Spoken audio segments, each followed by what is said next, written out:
Thalassery New Mahe police station പരിധികളിൽ നാളെ അർദ്ധരാത്രി വരെ നിരോധനാജ്ഞ പ്രഖ്യാപിച്ചു. ഇന്നലെ നടന്ന അക്രമ സംഭവങ്ങളുടെ പശ്ചാത്തലത്തിലാണ് നിരോധനാജ്ഞ.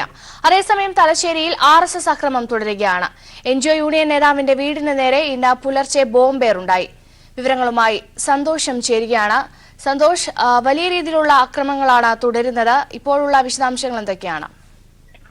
രേഷ്മ, ഇന്നലെ സമാധാന യോഗം ചേർന്ന് ജില്ലയിൽ സമാധാനം നിലനിർത്താൻ രാഷ്ട്രീയ പാർട്ടി നേതാക്കൾ തീരുമാനമെടുത്തിരുന്നു. എന്നാൽ സമാധാന യോഗത്തിലെ തീരുമാനങ്ങൾ ലംഘിച്ചുകൊണ്ടാണ് തലശ്ശേരി മേഖലയിൽ RSS വ്യാപകമായ ആക്രമണം നടത്തുന്നത്. ഇന്നലെ സമാധാന യോഗം പുരോഗമിച്ചുകൊണ്ടിരിക്കുന്നതിനിടെ തന്നെ DYFI പ്രകടനത്തിന് നേരെ കല്ലെറിയുകയും തലശ്ശേരിയിലെ ദിനേശ് കഫെ തകർക്കുകയും ചെയ്തിരുന്നു. അതിന് പിന്നാലെ ഇന്നലെ രാത്രിയിലും വ്യാപകമായ അക്രമ സംഭവങ്ങൾ തലശ്ശേരി മേഖലയിൽ ഉണ്ടായി.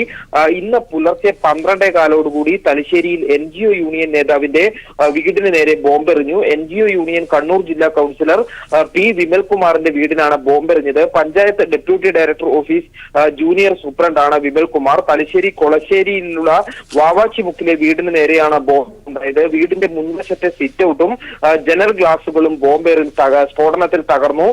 ബോംബേർ നടക്കുമ്പോൾ വിമലും ഭാര്യയും വീട്ടിലുണ്ടായിരുന്നു.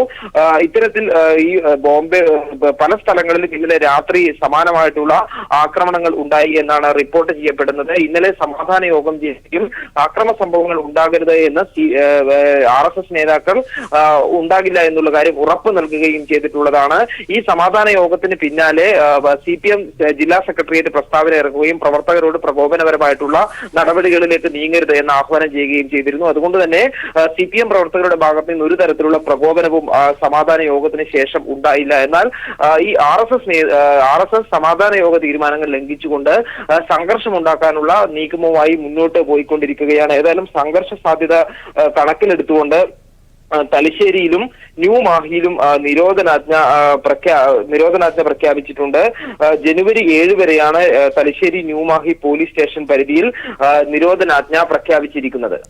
സന്തോഷ്, ഈ അക്രമ സംഭവങ്ങളുടെ പശ്ചാത്തലത്തിൽ നിരവധി പേരെ പോലീസ് അറസ്റ്റ് ചെയ്തിരുന്നു. അതിന്റെ ഔദ്യോഗിക കണക്കുകൾ ലഭ്യമാണോ?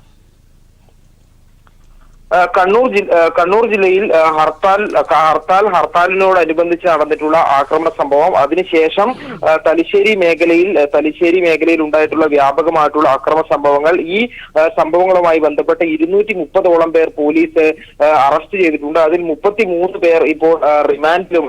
തലശ്ശേരി മേഖലയിൽ നിരവധി പേരെ പോലീസ് കസ്റ്റഡിയിലും എടുത്തിട്ടുണ്ട്. അക്രമം തുടരുന്ന സാഹചര്യത്തിൽ ഈ മേഖലയിൽ സുരക്ഷ വർദ്ധിപ്പിക്കാൻ തന്നെയാണ് പോലീസ് ഇപ്പോൾ ിട്ടുള്ളത്. ഇന്നലെ തലശ്ശേരിയിൽ പോലീസ് റൂട്ട് മാർച്ച് ഉൾപ്പെടെ നടത്തിയിരുന്നു. അതോടൊപ്പം തന്നെ സംഘർഷ സാധ്യതയുള്ള മേഖലയിൽ കൂടുതൽ പോലീസിനെ വിന്യസിക്കുകയും ചെയ്തിരുന്നു. ഏതായാലും നിലവിൽ ഇപ്പോഴും ഈ പറയുന്ന വീടുകൾക്ക് നേരെ ആക്രമണം നടത്താൻ പാടില്ല എന്നായിരുന്നു സമാധാന യോഗത്തിലെ ഏറ്റവും പ്രധാനപ്പെട്ട തീരുമാനം. എന്നാൽ ആ തീരുമാനം ലംഘിച്ചുകൊണ്ട് വീടുകൾക്ക് നേരെ RSS തലശ്ശേരി മേഖലയിൽ ആക്രമണം നടത്തുന്നതാണ് ഇന്നലെ രാത്രിയും കണ്ടത്. വ്യക്തമാണ് സന്തോഷ്. തലശ്ശേരി ന്യൂമാഹി പോലീസ് സ്റ്റേഷൻ പരിധികളിൽ നാളെ അർദ്ധരാത്രി വരെ നിരോധനാജ്ഞ പ്രഖ്യാപിച്ചു. തുടരുന്ന അക്രമ സംഭവങ്ങളുടെ പശ്ചാത്തലത്തിലാണ് നിരോധനാജ്ഞ. വിവരങ്ങളാണ് സന്തോഷം നൽകിയത്. കോഴിക്കോട് മിഠായി തെരുവിൽ ആക്രമണം നടത്തിയവർക്കെതിരെ കലാപാഹ്വാനത്തിന് കേസെടുത്തു. 27 പേർ അറസ്റ്റിലായി. 150-ലേറെ പേർക്കെതിരെയാണ് കേസെടുത്തിരിക്കുന്നത്. അതേസമയം ഇന്നലെ പേരാമ്പ്രയിൽ RSS പ്രവർത്തകന്റെ വീട്ടിൽ നിന്നും ബോംബ് ശേഖരവും ആയുധങ്ങളും പോലീസ് പിടിച്ചെടുത്തു. പോലീസ് ആക്ട് പ്രകാരം നിരോധനം നിലനിൽക്കുമ്പോഴും കോഴിക്കോട് പേരാമ്പ്രയടക്കമുള്ള പ്രദേശങ്ങളിൽ RSS ആക്രമണം തുടരുകയാണ്. RSS പ്രവർത്തകൻ കടിയങ്ങാട് ജാനകിവയൽ വിജേഷിന്റെ വീട് റെയ്ഡ് ചെയ്ത പോലീസ് ബോംബ് ശേഖരവും ആയുധങ്ങളും പിടികൂടി. ഹർത്താൽ ദിനം DYSPയെ ആക്രമിച്ചവർ താമസിച്ച വീടാണിത്. ഹർത്താൽ ദിനം മിഠായി തെരുവിൽ ആക്രമണം നടത്തിയ 27 പേരെ പോലീസ് അറസ്റ്റ് ചെയ്തു. 150-ലേറെ RSS പ്രവർത്തകർ കേസിൽ ഉൾപ്പെട്ടിട്ടുണ്ട്. ഇവർക്കെതിരെ കലാപാഹ്വാനം, പൊതുമുതൽ നശിപ്പിക്കൽ എന്നിങ്ങനെ 153A വകുപ്പ് പ്രകാരമാണ് കേസെടുത്തിരിക്കുന്നത്. അതേസമയം പേരാമ്പ്രയിൽ CPIM പ്രവർത്തകൻ വടക്കേടത്ത് താഴെക്കുനിയിൽ രാധാകൃഷ്ണന്റെ വീടിനു നേരെ ഇന്നും ബോംബാക്രമണമുണ്ടായി. കൊളത്തറ ബ്രാഞ്ച് സെക്രട്ടറിയുടെ വീടിനു നേരെയും RSS ബോംബാക്രമണം നടത്തുകയുണ്ടായി. News bureau, Kozhikode. ഹർത്താലിന്റെ മറവിൽ സംസ്ഥാനത്ത് സംഘപരിവാർ നടത്തിയ ആക്രമണങ്ങളിൽ പ്രതിഷേധിച്ച് ഡിവൈഎഫ്ഐ സെക്രട്ടേറിയറ്റിലേക്ക് പ്രതിഷേധ മാർച്ച് നടത്തി. ഭരണഘടനയെ സംരക്ഷിക്കണമെന്നും അക്രമികളെ ഉടൻ അറസ്റ്റ് ചെയ്യണമെന്നും ആവശ്യപ്പെട്ടായിരുന്നു മാർച്ച്. ആർക്കും വേണ്ടാത്ത സമരമായി ബിജെപിയുടെ സമരം മാറിയപ്പോഴാണ് ബിജെപി അക്രമത്തിലേക്ക് മുതിർന്നതെന്ന് മാർച്ച് ഉദ്ഘാടനം ചെയ്ത വി ശിവൻകുട്ടി പറഞ്ഞു. ഡിവൈഎഫ്ഐ സംസ്ഥാന കമ്മിറ്റി അംഗങ്ങളായ ഷിജു ഖാൻ, എം അൻസാരി, പ്രതിൻ ഷാജ്, കവിത എന്നിവർ സംസാരിച്ചു.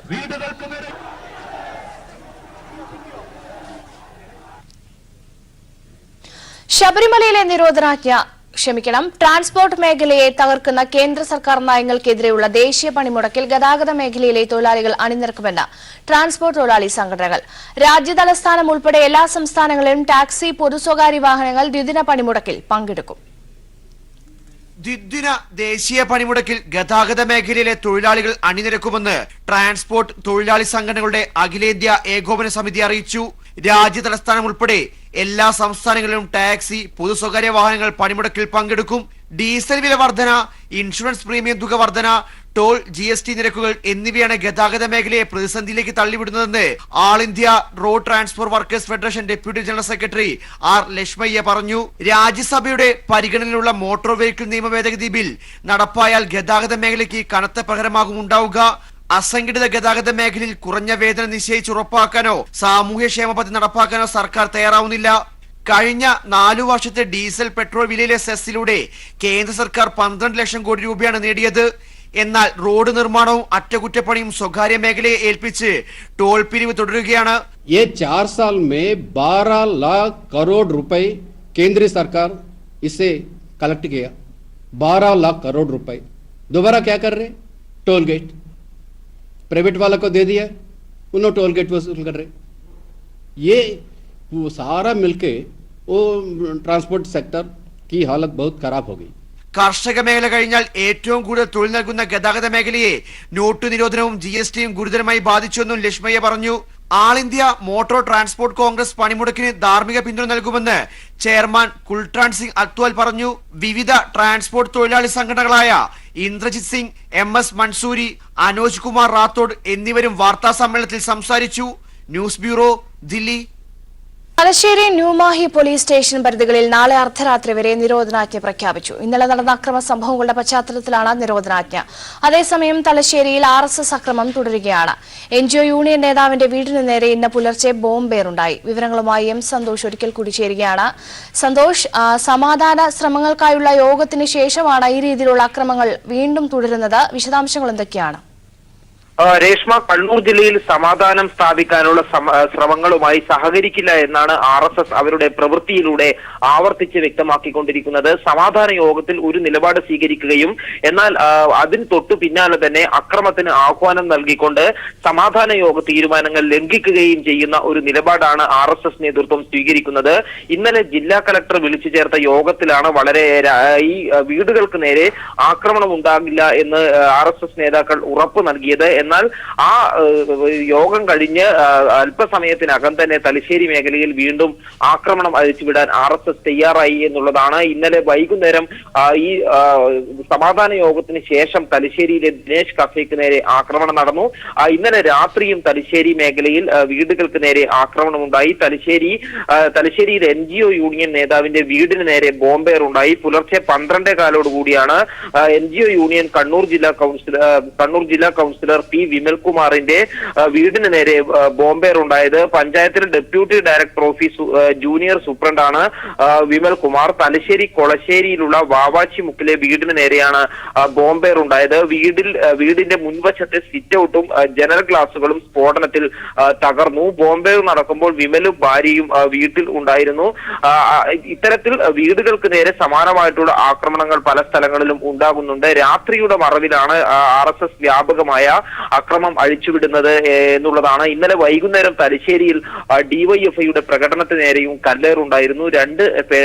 ഈ പ്രകടനത്തിൽ പങ്കെടുത്തുകൊണ്ടിരിക്കുകയായിരുന്ന 2 പേർക്ക് ഈ കല്ലേറിൽ പരിക്കേൽക്കുകയും അവരെ തലശ്ശേരി സഹകരണ ആശുപത്രിയിൽ പ്രവേശിപ്പിക്കുകയും ചെയ്തിട്ടുണ്ട്. അത്തരത്തിൽ സമാധാന യോഗം കൈക്കൊണ്ട തീരുമാനങ്ങൾ നഗ്നമായി ലംഘിച്ചുകൊണ്ട് RSS നേതൃത്വം ജില്ലയിൽ മുന്നോട്ട് പോകുന്ന കാഴ്ചയാണ് ഇന്നലെ രാത്രി കണ്ടത്. അതേസമയം തന്നെ ജില്ലയിൽ സമാധാന സ്ഥാപിക്കുന്നതിന്റെ ഭാഗമായി പോലീസ് നടപടികൾ ശക്തമാക്കിയിട്ടുണ്ട്. തലശ്ശേരി ന്യൂമാഹി പോലീസ് സ്റ്റേഷൻ പരിധിയിൽ 2 ദിവസത്തേക്ക് ഇന്നും നാളെയും നിരോധനാജ്ഞ പ്രഖ്യാപിച്ചിട്ടുണ്ട്. അതേസമയം തന്നെ ഇന്നലെ സമാധാന യോഗത്തിലെടുത്ത പ്രധാനപ്പെട്ട തീരുമാനം ഈ മേഖലകളിൽ പ്രതിഷേധ പഠനങ്ങൾ 2 ദിവസത്തേക്ക് പാടില്ല എന്നുള്ള തീരുമാനം കൈക്കൊണ്ടിട്ടുണ്ട്. അത്തരത്തിലുള്ള തീരുമാനങ്ങൾ ഉണ്ടായെങ്കിൽ കൂടിയും വീടുകൾക്ക് നേരെ ആക്രമണം നടത്തുക എന്നുള്ളതിൽ നിന്നും RSS പിന്മാറിയിട്ടില്ല. സംഘർഷ സാധ്യത ഒഴിവാക്കാനുള്ള എല്ലാ ശ്രമങ്ങളും പോലീസിന്റെ ഭാഗത്തു നിന്നുണ്ടെങ്കിൽ കൂടിയും സമാധാന ശ്രമങ്ങളുമായി സഹകരിക്കാത്ത നിലപാടാണ് RSS നേതൃത്വം സ്വീകരിച്ചുകൊണ്ടിരിക്കുന്നത് എന്നാണ് അവരുടെ ഇന്നലെ രാത്രി ഉണ്ടായ ഈ ആക്രമണ സംഭവങ്ങളിലൂടെ വ്യക്തമാകുന്നത്. രേഷ്മ. സന്തോഷ്, കഴിഞ്ഞ 4 ദിവസങ്ങളായി അക്രമങ്ങൾ തുടരുകയാണ്. ഈ ഒരു സാഹചര്യത്തിൽ അറസ്റ്റുകൾ ഇപ്പോഴും തുടരുന്നുണ്ടോ? തീർച്ചയായും പോലീസ് നടപടികൾ ഊർജിതമായി തന്നെ ഈ മേഖലയിൽ പോലീസ് നടപടികൾ ഉണ്ട്. ഇന്നലെ തലശ്ശേരി നഗരത്തിൽ പോലീസ് റൂട്ട് മാർച്ച് നടത്തിയിരുന്നു. മാത്രമല്ല തലശ്ശേരി മേഖലയിൽ കൂടുതൽ പോലീസ് സേനയെ വിന്യസിച്ചിട്ടുമുണ്ട്. ഈ തലശ്ശേരി മേഖലയിൽ ഉണ്ടായിട്ടുള്ള അക്രമ സംഭവവുമായി ബന്ധപ്പെട്ട് നിരവധി പേരെ പോലീസ് അറസ്റ്റ് ചെയ്യുകയും നിരവധി പേരെ കസ്റ്റഡിയിൽ കരുതൽ തടങ്കലിൽ എടുക്കുകയും ചെയ്തിട്ടുണ്ട്. സംഘപരിവാർ ആഹ്വാനം ചെയ്ത ഹർത്താൽ ദിവസവും അതിനെ തുടർന്ന് ഇങ്ങോട്ടും ഉണ്ടായിട്ടുള്ള അക്രമ സംഭവങ്ങളിൽ 230ഓളം പേർ കണ്ണൂർ ജില്ലയിൽ അറസ്റ്റിലായിട്ടുണ്ട്. ഇതിൽ 33 പേർ റിമാൻഡിലുമാണ്. അതോടൊപ്പം തന്നെ ഈ തലശ്ശേരിയിൽ ഉണ്ടായിട്ടുള്ള അക്രമ സംഭവങ്ങളുമായി ബന്ധപ്പെട്ട 25ലധികം പേരെ പോലീസ് അറസ്റ്റ് ചെയ്തിട്ടുണ്ട്. നിരവധി പേരെ കസ്റ്റഡിയിലും എടുത്തിട്ടുണ്ട്. ഇത്തരത്തിൽ പോലീസ് നടപടികൾ ഉണ്ടെങ്കിൽ കൂടിയും രാത്രിയുടെ മറവിൽ ചെറു സംഘങ്ങളായി അക്രമം നടത്തിയ പ്രോസസ് അവലംബിക്കുന്നത് പോലീസിന്റെ ശ്രദ്ധ പതിയാത്ത മേഖലകളിൽ ബൈക്കുകളിലെത്തി ബോംബെറിഞ്ഞ് രക്ഷപ്പെടുന്നതാണ് ഇവിടെ സ്ഥിരം RSS അവലംബിക്കുന്ന രീതി. ശക്തിയേറിയ സ്റ്റീൽ ബോംബുകൾ ഉൾപ്പെടെയാണ് ഇത്തരത്തിലുള്ള ആക്രമണത്തിന് ഉപയോഗിക്കുന്നത്. അതുകൊണ്ട് തന്നെ ഈ സ്ഥലങ്ങളുടെ ഭൂമിശാസ്ത്രപരമായിട്ടുള്ള പ്രത്യേകതകൾ അത് ഉപയോഗപ്പെടുത്തിക്കൊണ്ട് പോലീസിന്റെ കണ്ണിൽപ്പെടാതെ ഇരുചക്ര വാഹനങ്ങളിലെത്തി ബോംബെറിഞ്ഞ് രക്ഷപ്പെടുന്ന സംഭവങ്ങളാണ് രാത്രികാലങ്ങളിൽ ഉണ്ടാകുന്നത്. അതേസമയം തന്നെ ഈ വീടുകൾക്ക് നേരെ വ്യാപകമായിട്ടുള്ള ആക്രമണം അവസാനിപ്പിക്കണം എന്നതായിരുന്നു സമാധാന യോഗത്തിലെ തീരുമാനം. എന്നാൽ ആ തീരുമാനമായി സഹകരിക്കാൻ തയ്യാറല്ല എന്നാണ് RSS ഇന്നലെ രാത്രി നടത്തിയ ഈ ആക്രമണങ്ങളിലൂടെ വ്യക്തമാക്കുന്നത്. ശരി, വ്യക്തമാണ് സന്തോഷ്. തലശ്ശേരി ന്യൂമാഹി പോലീസ് സ്റ്റേഷൻ പരിധികളിൽ നാളെ അർദ്ധരാത്രി വരെ നിരോധനാജ്ഞ പ്രഖ്യാപിച്ചിരിക്കുന്നു. ഇന്നലെ നടന്ന അക്രമ സംഭവങ്ങളുടെ പശ്ചാത്തലത്തിലാണ് നിരോധനാജ്ഞ. അതേസമയം തലശ്ശേരിയിൽ RSS അക്രമം തുടരുകയാണ്. NGO യൂണിയൻ നേതാവിന്റെ വീടിന് നേരെ ഇന്ന് പുലർച്ചെ ബോംബേറുണ്ടായി. വിവരങ്ങളാണ് M സന്തോഷ് നൽകിയത്. ചെർപ്പുളശ്ശേരി കുറ്റിക്കോട് യുവാവിന് വെട്ടേറ്റു. ചെർപ്പുളശ്ശേരി കുറ്റിക്കോട് പൂന്തോട്ടത്തിൽ ഷബീർ അലിക്കാണ് അർദ്ധരാത്രി വെട്ടേറ്റത്. മുഖംമൂടി ധരിച്ച് ബൈക്കിലെത്തിയ സംഘമാണ് യുവാവിനെ വീട്ടിൽ കയറി വെട്ടിയത്. വിവരങ്ങളുമായി സിജു കണ്ണൻ ചേരുകയാണ്. സിജു, വെട്ടേറ്റയാളുടെ നില ഏത് രീതിയിലാണ്? വിശദാംശങ്ങൾ. കഴിഞ്ഞ ദിവസം രാത്രിയാണ് സംഭവം നടന്നത്. CPM പ്രവർത്തകൻ ഷബീർ അലിയെ വീട്ടിൽ കയറിയാണ് ഒരു സംഘം വെട്ടിക്കൊലപ്പെടുത്താൻ ശ്രമിച്ചത്. മുഖംമൂടി ധരിച്ച് ബൈക്കിൽ വന്ന സംഘമാണ് ഷബീർ അലിയെ ആക്രമിച്ചത്. പരിക്കേറ്റ ഷബീർ അലിയെ ചെർപ്പുളശ്ശേരി സഹകരണ ആശുപത്രിയിലാണ് പ്രവേശിപ്പിച്ചിരിക്കുന്നത്. കഴിഞ്ഞ ദിവസം BJP പ്രഖ്യാപിച്ച ഹർത്താലുമായി ബന്ധപ്പെട്ട് ഹർത്താലിനെതിരെ ഉള്ള ജനവികാരത്തിനൊപ്പം തന്നെ ഷബീർ അലി ഉൾപ്പെടെയുള്ളവർ നിന്നിരുന്നു. ഇതിന്റെ ഒരു പ്രതിഷേധം എന്ന രീതിയിലാണ് ഈ ആക്രമണം നടന്നതെന്നാണ് സംശയിക്കുന്നത്. അതേസമയം തന്നെ അട്ടപ്പാടിയിലും കഴിഞ്ഞ ദിവസം രാത്രി RSS ആക്രമണം നടന്നു. അട്ടപ്പാടി കള്ളമലയിലെ CPM പ്രവർത്തകൻ അരുണിനെ വെട്ടിക്കൊലപ്പെടുത്താൻ ശ്രമിച്ചു. ഗുരുതരമായി പരിക്കേറ്റ അരുണിനെ കോട്ടത്തറ ട്രൈബൽ ആശുപത്രിയിൽ പ്രവേശിപ്പിച്ചിരിക്കുകയാണ്. RSS പ്രവർത്തകൻ അനൂപിന്റെ നേതൃത്വത്തിലാണ് ഈ ആക്രമണം നടന്നത്. സിജു, ഷബീർ അലിയുടെ നില ഇപ്പോൾ ഏത് രീതിയിലാണ്? ചെർപ്പുളശ്ശേരി കുറ്റിക്കോട് യുവാവിന് വെട്ടേറ്റിരിക്കുന്നു. ഡിവൈഎഫ്ഐ പ്രവർത്തകൻ ഷബീർ അലിക്കാണ് അർദ്ധരാത്രിയിൽ വെട്ടേറ്റത്. മുഖംമൂടി ധരിച്ച് ബൈക്കിലെത്തിയ സംഘമാണ് യുവാവിനെ വീട്ടിൽ കയറി വെട്ടിയത്. വിവരങ്ങളാണ് സിജു കണ്ണൻ നൽകിയത്. കോഴിക്കോട് മിഠായി തെരുവിൽ ആക്രമണം നടത്തിയവർക്കെതിരെ കലാപാഹ്വാനത്തിന് കേസെടുത്തു. 27 പേർ അറസ്റ്റിലായി. 150-ലേറെ പേർക്കെതിരെയാണ് കേസെടുത്തിരിക്കുന്നത്.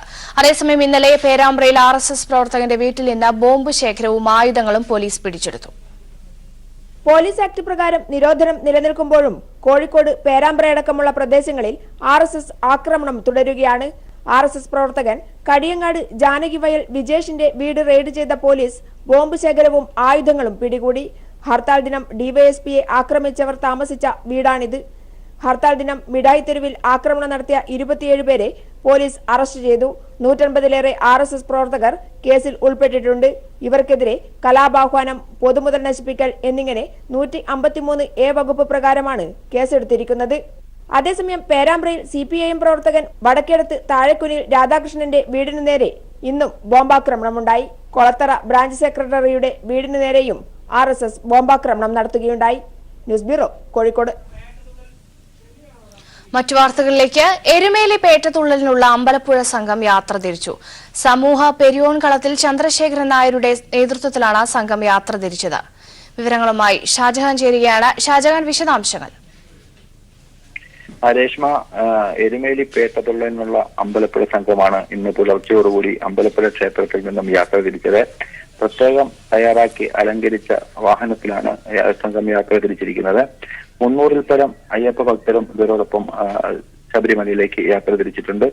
11-നാണ് എരുമേലി പേട്ടതുള്ളൽ നടക്കുക. അമ്പലപ്പുഴ സംഘത്തിന്റെ എരുമേലി പേട്ടതുള്ളൽ 11-ാം തീയതിയാണ് നടക്കുന്നത്. അതിന് മുൻപായിട്ട് മണിമലക്കാവ് ആഴ്ചപൂജ അത് 9-ാം തീയതി നടക്കും. 13-നാണ് അമ്പലപ്പുഴ സംഘം പമ്പയിൽ എത്തിച്ചേരുക. പമ്പയിൽ എത്തിയതിനു ശേഷം അവിടെ പമ്പ സദ്യ നടക്കും. അതിനുശേഷം സംഘം മല കയറുകയും അതിനുശേഷം മകരവിളക്കടക്കമുള്ള ചടങ്ങുകളിൽ പങ്കെടുത്ത ശേഷം 15-നായിരിക്കും സംഘം മലയിറങ്ങുന്നത്. എരുമേലി പേട്ടതുള്ളലുള്ള സംഘത്തെ നയിക്കുന്നത് കളത്തിൽ ചന്ദ്രശേഖരൻ നായരാണ്. 41 ദിവസത്തെ വൃന്ദാവനാനുഷ്ഠാനങ്ങൾക്ക് ശേഷമാണ് ഇന്ന് രാവിലെയോടുകൂടി അമ്പലപ്പുഴയിൽ നിന്നും സംഘം എരുമേലിയിലേക്ക് യാത്ര തിരിച്ചിരിക്കുന്നത്. ട്രാൻസ്പോർട്ട് മേഖലയെ തകർക്കുന്ന കേന്ദ്ര സർക്കാർ നയങ്ങൾക്കെതിരെയുള്ള ദേശീയ പണിമുടക്കിൽ ഗതാഗത മേഖലയിലെ തൊഴിലാളികൾ അണിനിരക്കുമെന്ന് ട്രാൻസ്പോർട്ട് തൊഴിലാളി സംഘടനകൾ. രാജ്യതലസ്ഥാനം ഉൾപ്പെടെ എല്ലാ സംസ്ഥാനങ്ങളിലും ടാക്സി, പൊതു സ്വകാര്യ വാഹനങ്ങൾ ദ്വിദിന പണിമുടക്കിൽ പങ്കെടുക്കും. ദ്വിദിന ദേശീയ പണിമുടക്കിൽ ഗതാഗത മേഖലയിലെ തൊഴിലാളികൾ അണിനിരക്കുമെന്ന് ട്രാൻസ്പോർട്ട് തൊഴിലാളി സംഘടനകളുടെ അഖിലേന്ത്യാ ഏകോപന സമിതി അറിയിച്ചു. രാജ്യതലസ്ഥാനം ഉൾപ്പെടെ എല്ലാ സംസ്ഥാനങ്ങളിലും ടാക്സി, പൊതു സ്വകാര്യ വാഹനങ്ങൾ പണിമുടക്കിൽ പങ്കെടുക്കും. ഡീസൽ വില വർധന, ഇൻഷുറൻസ് പ്രീമിയം തുക വർധന, ടോൾ, GST നിരക്കുകൾ എന്നിവയാണ് ഗതാഗത മേഖലയെ പ്രതിസന്ധിയിലേക്ക് തള്ളിവിടുന്നതെന്ന് all India road transport workers federation deputy general secretary R. Lakshmaiah പറഞ്ഞു. രാജ്യസഭയുടെ പരിഗണനയിലുള്ള മോട്ടോർ വെഹിക്കിൾ നിയമ ഭേദഗതി ബിൽ നടപ്പായാൽ ഗതാഗത മേഖലയ്ക്ക് കനത്ത പ്രഹരമാകും ഉണ്ടാവുക. അസംഘടിത ഗതാഗത മേഖലയിൽ കുറഞ്ഞ വേതനം നിശ്ചയിച്ച് ഉറപ്പാക്കാനോ സാമൂഹ്യക്ഷേമ പദ്ധതി നടപ്പാക്കാനോ സർക്കാർ തയ്യാറാവുന്നില്ല. കഴിഞ്ഞ 4 വർഷത്തെ ഡീസൽ, പെട്രോൾ വിലയിലെ സെസ്സിലൂടെ കേന്ദ്ര സർക്കാർ 12 ലക്ഷം കോടി രൂപയാണ് നേടിയത്. എന്നാൽ റോഡ് നിർമ്മാണവും അറ്റകുറ്റപ്പണിയും സ്വകാര്യ മേഖലയെ ഏൽപ്പിച്ച് ടോൾ പിരിവ് തുടരുകയാണ്. 4 साल में 12 लाख करोड़ रुपए केंद्रीय सरकार इसे कलेक्ट किया. 12 लाख करोड़ रुपए दोबारा क्या कर रहे? टोल गेट प्राइवेट वाला को दे दिया, उन्होंने टोल गेट वसूल कर रहे. ये वो सारा मिलके वो ट्रांसपोर्ट सेक्टर की हालत बहुत खराब हो गई. കാർഷിക മേഖല കഴിഞ്ഞാൽ ഏറ്റവും കൂടുതൽ തൊഴിൽ നൽകുന്ന ഗതാഗത മേഖലയെ നോട്ട് നിരോധനവും GSTയും ഗുരുതരമായി ബാധിച്ചുവെന്നും ലക്ഷ്മയ്യ പറഞ്ഞു. ആൾ ഇന്ത്യ മോട്ടോർ ട്രാൻസ്പോർട്ട് കോൺഗ്രസ് പണിമുടക്കിന് ധാർമ്മിക പിന്തുണ നൽകുമെന്ന് ചെയർമാൻ കുൽട്രാൻ സിംഗ് അത്വാൽ പറഞ്ഞു. വിവിധ ട്രാൻസ്പോർട്ട് തൊഴിലാളി സംഘടനകളായ ഇന്ദ്രജിത് സിംഗ്, MS മൻസൂരി, അനോജ് കുമാർ റാത്തോഡ് എന്നിവരും വാർത്താ സമ്മേളനത്തിൽ സംസാരിച്ചു. News bureau, Delhi. കർണാടക വനത്തിൽ കാസർഗോഡ് തയ്യേനി സ്വദേശി താന്നിക്കൽ ജോർജ് വെടിയേറ്റ് മരിച്ച സംഭവത്തിൽ കർണാടക പോലീസിന്റെ അന്വേഷണം തൃപ്തികരമല്ലെന്ന് ബന്ധുക്കൾ. ക്രൈംബ്രാഞ്ചോ CBIയോ കേസ് അന്വേഷിക്കണമെന്നാണ് ബന്ധുക്കളുടെ ആവശ്യം. കഴിഞ്ഞ ഡിസംബർ 11-നാണ് ജോർജ് കേരള അതിർത്തിയിലെ മുണ്ടറോട്ട് വനത്തിൽ വെടിയേറ്റ് മരിച്ചത്. മറ്റ് രണ്ടുപേർക്കൊപ്പം കർണാടക വനത്തിൽ പോയ കാസർഗോഡ് തയ്യേനിയിലെ താന്തിക്കൽ ജോർജ് കഴിഞ്ഞ ഡിസംബർ 11 വൈകിട്ടാണ് നാടൻതോക്കിൽ നിന്നുള്ള വെടിയേറ്റ് മരിച്ചത്. ഒപ്പമുണ്ടായിരുന്ന ഓടക്കൊല്ലി സ്വദേശികളായ ചന്ദ്രൻ, അശോകൻ എന്നിവർ ഭാഗമണ്ഡലം പോലീസിൽ വിവരമറിയിക്കുകയായിരുന്നു. ഇരുവരെയും ഭാഗമണ്ഡലം പോലീസ് കസ്റ്റഡിയിലെടുത്തെങ്കിലും പിന്നീട് വിട്ടയച്ചതായാണ് ബന്ധുക്കളുടെ പരാതി. ജോർജിന്റെ കൊലപാതകത്തിൽ ദുരൂഹത നിലനിൽക്കുന്നതായും കർണാടക പോലീസിന്റെ അന്വേഷണം തൃപ്തികരമല്ലെന്നും മരണം നടന്ന് 3 ആഴ്ച കഴിഞ്ഞിട്ടും പോസ്റ്റ്മോർട്ടം റിപ്പോർട്ട് പോലും ലഭിച്ചിട്ടില്ലെന്നും ഭാര്യ സോഫിയാമ്മ പറഞ്ഞു. നമുക്ക് പോസ്റ്റ്മോർട്ടം റിപ്പോർട്ടിന് വേണ്ടി പോയപ്പം അവർ 26-ാം തീയതി ചെല്ലാൻ പറഞ്ഞിട്ട് അവിടെ ഉണ്ട് എന്ന് പറഞ്ഞ് ചെന്ന് കഴിഞ്ഞപ്പോൾ അവരത് അവിടെ വന്നിട്ടില്ല എന്നും അതുപോലെ ഇനിയും അതിൻ്റെ പേര് തിരുത്താനുണ്ടെന്നും പറഞ്ഞിട്ടാണ് നമ്മൾ മടക്കി അയക്കുന്നത്. അപ്പോൾ ഈ കഴിഞ്ഞ ദിവസം ചോദിച്ചപ്പോഴും പറഞ്ഞു 2 ദിവസത്തെ താമസം ഉണ്ടെന്നും പറഞ്ഞിട്ടാണ് അവർ പറയുന്നത്. ജോർജ് നായാട്ടിന് വനത്തിൽ പോകാറില്ല. തോക്ക് ഉപയോഗിക്കാനും ഇയാൾക്കറിയില്ല. തോക്ക് ഉപയോഗിക്കാനൊന്നും അറിയത്തില്ല. ഇന്നുവരെ അങ്ങനെ ഒരു പോയിട്ടില്ല. വീട്ടിലേക്ക് സാധനങ്ങൾ വാങ്ങാൻ ചിറ്റാരിക്കാൽ ടൗണിൽ പോയ ജോർജ് അപ്പോൾ ധരിച്ചിരുന്ന ഷർട്ടല്ല പിന്നീട് മൃതദേഹത്തിൽ കാണാനായത്. മൃതദേഹത്തിൽ ഉണ്ടായിരുന്ന ബനിയൻ ജോർജിന്റേതല്ലെന്നും മൊബൈൽ ഫോണും പണവും വീട്ടിൽ നിന്ന് പോകുമ്പോൾ ധരിച്ചിരുന്ന ഷർട്ടും ഇതുവരെ തിരികെ കിട്ടിയിട്ടില്ലെന്നും സോഫിയ അമ്മ പറഞ്ഞു. കർണാടക പോലീസിന്റെ അന്വേഷണം തൃപ്തികരമല്ല. ആ പോയ സമയത്ത് ഇട്ടുകൊണ്ടുപോയ ഡ്രസ്സല്ല ശരീരത്തിലുള്ളത്. മരിച്ചു കിടക്കുന്ന സമയത്ത് കണ്ടത് ബനിയനാണ്. ഷർട്ടും പൈസയും ഫോണും ഒന്നും നമുക്ക് ഇതുവരെയും കിട്ടിയിട്ടില്ലാത്തതിനാല് നമുക്കിതിങ്ങനെ ഒരു സംശയം വന്നേ. ക്രൈംബ്രാഞ്ചോ CBIയോ അന്വേഷിച്ചാൽ കൊലയാളികളെ കണ്ടെത്താനാകുമെന്ന പ്രതീക്ഷയിലാണ് ബന്ധുക്കൾ. News bureau, Kasaragod. പൊതുസ്ഥലത്ത് മാലിന്യം വലിച്ചെറിയുന്നവർക്കെതിരെ നടപടിയുമായി CCTVയുമായി നാട്ടുകാർ രംഗത്ത്. തിരുവനന്തപുരം ക്രൈസ്റ്റ് നഗർ പള്ളിമുക്കിലാണ് മാലിന്യം വലിച്ചെറിയുന്നത് രൂക്ഷമായതോടെ ക്യാമറ സ്ഥാപിക്കാൻ നാട്ടുകാർ തീരുമാനിച്ചത്. ക്യാമറ സ്ഥാപിച്ചതോടെ നിരവധി സാമൂഹ്യ വിരുദ്ധരെയാണ് നാട്ടുകാർക്ക് പിടികൂടാനായത്.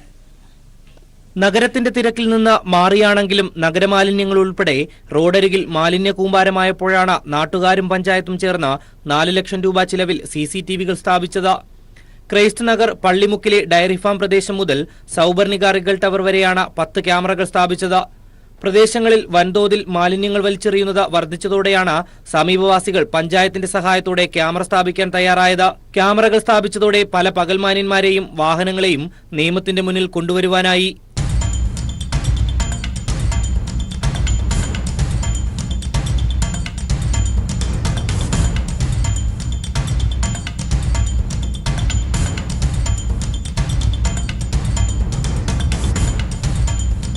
വഴയിലെ ക്രൈസ്റ്റ് നഗർ കല്ലേം റോഡ് ഏറ്റവും ഒന്നാന്തരമായിട്ട് ഉണ്ടാക്കിയിരിക്കുന്ന റോഡാണ്. ഏറ്റവും ഈ സിറ്റിയിലുള്ള റോഡിൽ ഏറ്റവും മെച്ചപ്പെട്ട രീതിയിൽ ഉണ്ടാക്കിയിരിക്കുന്ന റോഡ്. പക്ഷേ ഇതിൻ്റെ പാർശ്വ ഫലങ്ങളിൽ കൊണ്ടുതള്ളുന്ന ഈ അഴുക്ക് കാരണം, വേസ്റ്റ് കാരണം ഇതിലൂടെ വഴിയാത്രയ്ക്ക് സഞ്ചരിക്കാൻ വളരെ ബുദ്ധിമുട്ടാണ്. രാത്രിയെന്നോ പകലെന്നോ ഇല്ലാതെ റോഡിലേക്ക് മാലിന്യം വലിച്ചെറിയുന്നവരാണ് ക്യാമറയിൽ കുടുങ്ങിയത്. ഇവരുടെ വീഡിയോ പഞ്ചായത്തിനെ ഏൽപ്പിക്കും. പഞ്ചായത്ത് ഇവർക്ക് പിഴ ചുമത്തും. ഇങ്ങനെയാണ് ശിക്ഷാരീതി. ക്യാമറകൾ സ്ഥാപിച്ചതോടെ മൂക്കുപൊത്തി മാത്രം നടക്കാൻ കഴിയുന്ന ഇവിടം ഒരു പരിധിവരെ മാലിന്യമുക്തമായിരിക്കുകയാണ്. മറ്റുള്ളവർക്കും ഇത്തരം പ്രവൃത്തി മാതൃകയാക്കാവുന്നതാണ്. News bureau, Thiruvananthapuram.